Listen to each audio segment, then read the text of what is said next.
Antonio Di Pietro, buonasera. Questa scelta di Monti cambia un po' la connotazione del centro-sinistra, quel centro-sinistra guidato da Bersani, e lei che farà? Innanzitutto buonasera a lei, al professor Gallo e a tutti gli ascoltatori. Io credo in realtà che Monti continuerà a fare quel che ha fatto, il finto arbitro e colui che trova la soluzione il giorno dopo, vale a dire che alla fine non si candiderà, che tutti coloro che si riconoscono intorno a quest'area in nome suo si candideranno per accordarsi il giorno dopo, come lo stesso Bersani ha detto più volte, con il centro-sinistra di Bersani, e in cambio uno va a fare il Presidente del Consiglio e uno il Presidente della Repubblica. Ma al di là di quel che fanno loro, a me interessa ribadire la posizione dell'Italia dei Valori, che è una posizione che è stata contraria, l'unico partito, ripeto, l'unico partito che ha fatto 5 anni di opposizione in questa legislatura, prima al governo Berlusconi, poi al governo Berlusconi travestito da Monti, perché io ritengo che Monti, al di là di tutte le belle parole, di tutte le sviolinate che sento dire dall'informazione ufficiale, di fatto ha creato una maggiore divaricazione sociale. Per far quadrare i conti ha fatto pagare il conto ai più deboli e ai più onesti e ha individuato capitoli di spese e capitoli di entrata in modo difforme da quelle che l'equità sociale poteva disporre. Questa è la ragione politica perché io mi propongo una coalizione alternativa al governo Monti. Prendo atto che Bersani si spertica in lode al governo Monti. Sul piano personale, per l'amore di Dio, andare in giro con il professor Monti all'estero piuttosto che allora con Berlusconi che ci faceva fare da marionetta una figura da niente, senz'altro è meglio, ma a me che porta il Loden invece che fare il bunga bunga, alla fine se i provvedimenti sono sempre quelli a danno di molti, a favore di pochi, mi pare che ci si deve creare un'alternativa, e su questo noi dell'Italia Valori stiamo lavorando. Allora io vorrei sapere se può rispondermi, se vuole rispondermi, ma lei è populista? Vendola è populista? Lei è anti-europeo? Vendola è anti-europeo?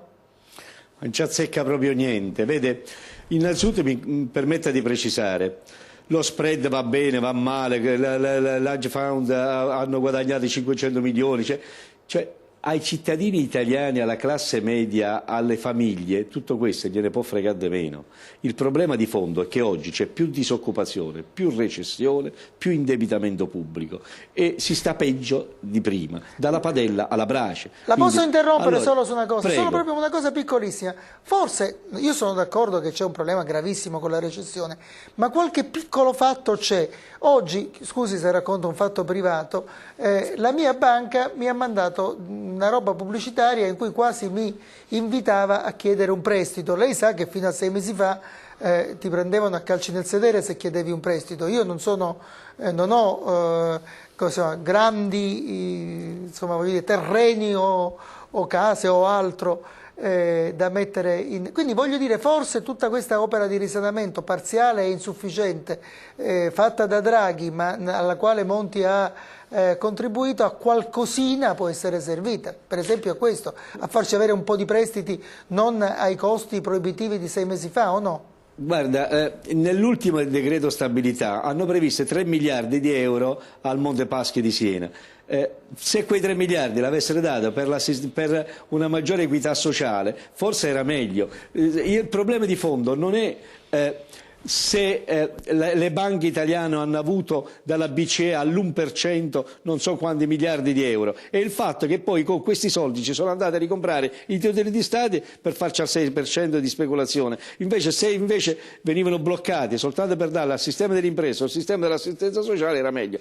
Torno a ripetere, quel che io non condivido è come si sta facendo pagare il conto della crisi e chi paga il conto della crisi. Questa è la ragione per cui io dissento da chi osanna il governo Monti. Io due cose dissento da quel che è successo in questa legislatura. Prima, vabbè, c'era Berlusconi, lo capisco, ma adesso col governo tecnico è stato peggio di prima su due cose. Primo, la legge elettorale perché non è una legge elettorale questo. Qui i cittadini non votano, semplicemente vanno lì a passare un po' di tempo, ma hanno già deciso i partiti chi mandare in Parlamento e chi mandare a casa. Secondo, il conflitto di interessi. Lo stiamo vedendo in questi giorni e in queste ore.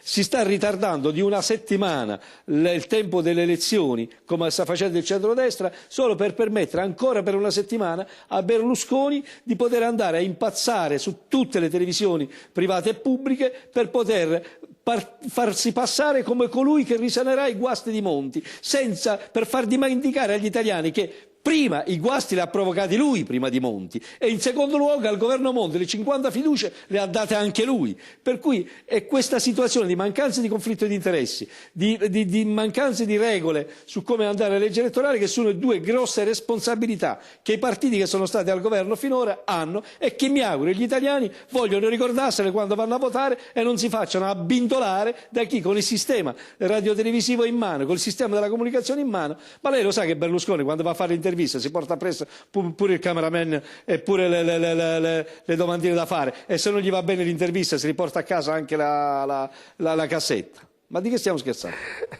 Vabbè, allora no, io tanto tempo fa... Non so se lo sapeva o lo sa. No, io non lo sapevo, tanto tempo fa l'ho intervistato, io posso dire quel poco che so, l'ho intervistato, è stato cordiale, si è fatto fare tutte le domande, è difficile intervistarlo, ma voglio dire, lei lo sa, è difficile intervistare anche Marco Pannella, per dire, persona diversissima da Berlusconi, alla fine si è fatto intervistare e non ha detto nulla su quella intervista, solo che me ne ha dato una sola, quindi magari lei ne sa più di me. Senta però, Di Pietro, ci toglie una incertezza, perché tutti dicono deciderò, vi farò sapere. Allora, lei punta a fare questa lista arancione, abbiamo capito bene, con De Magistris e Ingroia, è questo il suo obiettivo, e questa lista arancione sarà apparentata o no?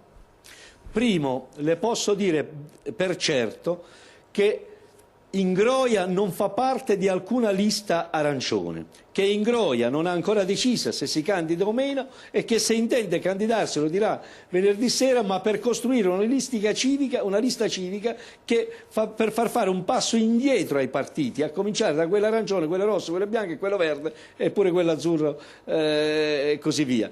Io non so se lo farà, ma se tutti coloro che dentro, e cioè solo noi, e fuori dal Parlamento, si sono opposti prima alle politiche di Berlusconi e poi a quelle di Monti, possono mettersi tutti insieme per far capire a Bersani e al centro-sinistra che bisogna cambiare tipo di politica, di programma politico, allora io credo che sia una cosa buona, perché se siamo divisi rischiamo che si perda ancora una volta.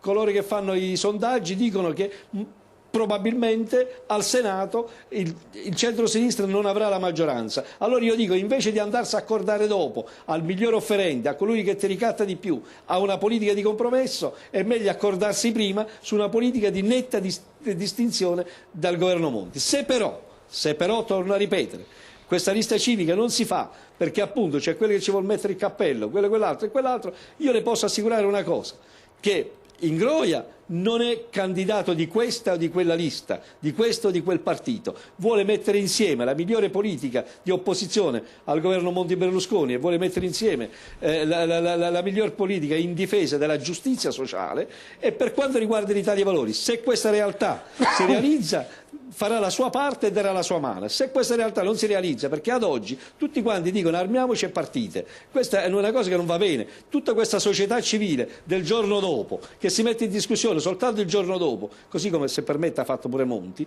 e che farà pure Monti ancora questa volta, noi dell'Italia dei Valori comunque alle prossime elezioni ci saremo con il nostro simbolo, con il nostro impegno, con un nostro messaggio che voglio ribadire anche qui. Non so se i cittadini italiani lo sanno, ma 1 milione di loro, quasi 1 milione di loro, hanno firmato 2 referendum sul diritto al lavoro, quello che consente al cittadino, al lavoratore licenziato illegittimamente di essere riassunto, e quello che consente una trattativa nazionale sul contratto di lavoro, sul minimo sindacale. Stabilito questo, se come è stato deciso, anche voi l'avete detto stasera, il governo si scioglie, si dimette e quindi il Parlamento viene dichiarato sciolto prima del 31 dicembre, secondo la legge sul referendum, il milione di firme dovremmo ancora una volta buttarlo nella spazzatura, perché non si potrebbe fare il referendum. Io mi appello ancora una volta al Capo dello Stato, e abbiamo presentato un apposito emendamento domani sul decreto che hanno previsto per la raccolta delle firme, in cui sia previsto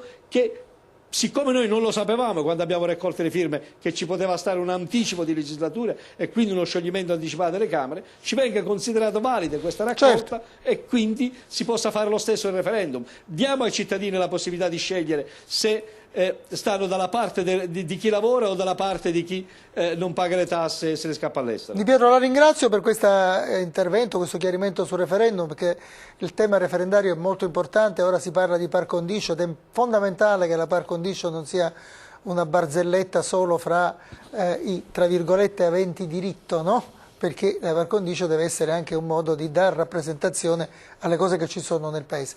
Ma mi permette per una volta, lei ogni tanto scherzando dice di parlare in di pietrese, di tradurre in mineiano quel poco che ho capito io, e cioè se fosse possibile una grande lista civica con Ingroia, De Magistris ed altri per allearsi prima con il PD in modo da risolvere il rischio che il PD e il centro-sinistra, diciamo quello di Bersani, sia maggioranza alla Camera e non al Senato, tanto meglio. Se no voi ci sarete comunque da soli. Ho capito bene? Signor sì. Bene, grazie. Marco Pannella, lui pure vuole fare una grande lista Amnistia e Libertà, ed è una lista di diritti, referendaria.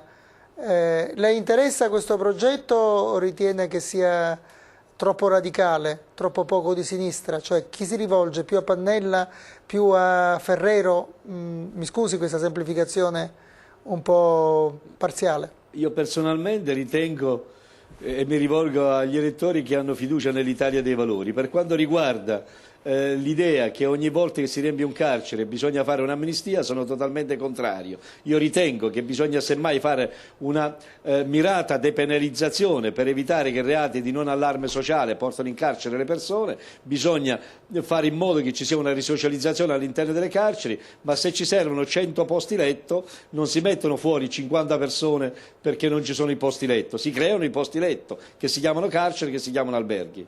Ma non le pare che la roba di Pannella sia un po', diciamo, simbolica? Cioè lui si occupa degli ultimi per dire proprio la mancanza di diritti, di libertà, di giustizia che tutto sommato c'è nel nostro Paese, no? Oggi dobbiamo lodare... Non ho capito perché per lei chi sta in carcere sono gli ultimi. Ci sono delle persone che sono in carcere, hanno i diritti, devono essere garantiti anche a loro del rispetto della dignità e della vita umana, e quindi ci devono stare strutture soddisfacenti e ci deve stare un periodo e un modo di risocializzazione. Ma se uno rapina, ammazza e ruba, non ho capito perché sono ultimi. Questi non sono ultimi, sono primi prepotenti. No, io penso che in carcere ci siano soprattutto i responsabili di piccoli reati, mentre vedo che i grossi criminali in carcere ci vanno raramente, ma forse mi sbaglio. Lei ma è questo che sto dicendo io, le sto dicendo la depenalizzazione del sistema, per fare in modo che i piccoli reati non portano in carcere la gente, e per fare in modo invece che per i grandi reati ci possano andare in carcere. Lei lo sa che ancora oggi il decreto per le candidature prevede che ci si possa candidare in Parlamento anche se su è un assassino, perché fino a quando non è definitivo, anche se sei in appello ti puoi candidare lo stesso in Parlamento, e comunque anche se prendi una pena fino a 2 anni, ma che sia corruzione, che sia qualsiasi altro reato contro la pubblica amministrazione, magari falso in bilancio, magari evasione fiscale, ti puoi candidare in Parlamento. Fin quando c'è questo modo di fare ci ritroviamo sempre al berlusconismo più puro, che cioè ci sono delle persone, io l'ho detto sempre e lo ribadisco, per me Berlusconi si è messo in Parlamento perché ha scelto la terza strada. Io ne avevo individuati 2 di tipologie di imprenditori: uno che quando si vedeva scoperta veniva dai magistrati e ammetteva le sue colpe per limitare i danni, l'altro che se ne andava alle Bahamas per sfuggire alla giustizia. Berlusconi ha inventato il terzo modello, se ne è andato in Parlamento per farsi le leggi, per non farsi processare e per non fare essere più reato quel che prima era reato.